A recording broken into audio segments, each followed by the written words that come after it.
Pengelolaan Keuangan Daerah DKI Jakarta tahun 2020.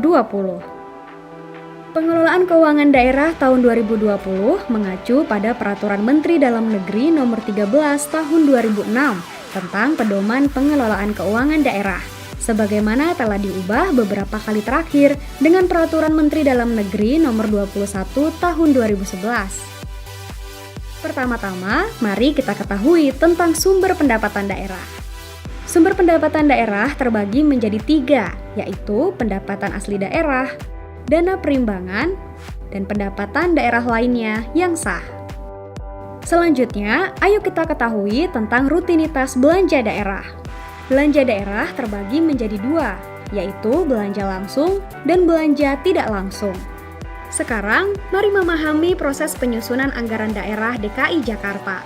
Langkah pertama adalah menyusun RKPD, dimulai dari Musrenbang untuk menjaring usulan langsung dari masyarakat. Musrenbang dilakukan mulai dari rembuk RW, musrenbang kelurahan, kecamatan, kota kabupaten, hingga musrenbang provinsi. Selanjutnya Renja. Renja adalah rencana kerja yang diajukan oleh para suku dinas berdasarkan kegiatan rutin dan kegiatan usulan.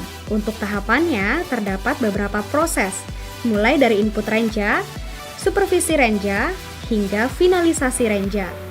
Ada pula konsultasi publik. Dalam tahap awal penyusunan anggaran, pemerintah kota juga melakukan konsultasi publik, di mana pemerintah akan menjaring lebih banyak masukan dan usulan kegiatan yang akan diaplikasikan ke dalam anggaran. Setelah proses penjaringan usulan, dilakukan pembahasan di forum UKPD dan SKPD.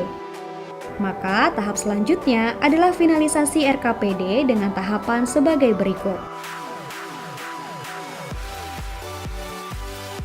Langkah selanjutnya adalah penyusunan KUA PPAS. KUA PPAS merupakan sebuah proses penetapan kebijakan umum anggaran dan prioritas plafon anggaran sementara, di mana Badan Legislatif yang merupakan DPRD dan Badan Eksekutif diwakili Tim Anggaran Pemerintah Daerah atau TAPD akan melakukan pembahasan terhadap hasil RKPD yang berisi daftar usulan kegiatan dan anggaran. Usulan kegiatan dalam penyusunan anggaran umumnya berjumlah kurang lebih 30.000 kegiatan setiap tahunnya.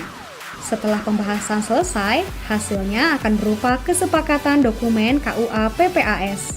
Selanjutnya, Gubernur akan menerbitkan surat edaran yang berisi proses penyesuaian kembali rencana kerja dan anggaran atau RKA yang harus diinput oleh SKPD sesuai dengan KUA PPAS yang telah disepakati. RKA akan dilampirkan di dalam RAPBD. Setelah itu, kita akan masuk ke penyusunan Raperda APBD. Tahap ini merupakan hasil rencana kerja yang sudah diperbaiki dan diinput kembali ke dalam sistem, sesuai dengan hasil KUA PPAS. Nantinya, perbaikan rencana kerja ini akan disampaikan oleh Gubernur ke DPRD pada sidang paripurna untuk disahkan menjadi Raperda APBD. Tahap akhir adalah penyusunan dan penetapan Perda APBD.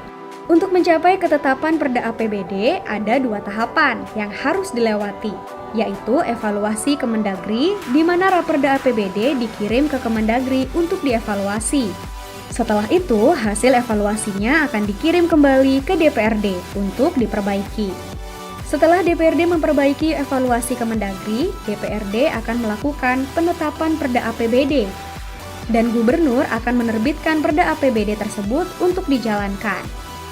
Jadwal setiap kegiatan sudah ditentukan berdasarkan peraturan yang berlaku. Untuk penyusunan anggaran tahun 2020, inilah jadwal pelaksanaan setiap kegiatan yang sudah dilaksanakan. Seperti itulah proses penyusunan anggaran daerah DKI Jakarta yang perlu bersama-sama kita pahami. Mari wujudkan kolaborasi yang baik antara pemerintah dan warganya dalam mengawasi anggaran demi terciptanya Jakarta yang lebih hebat.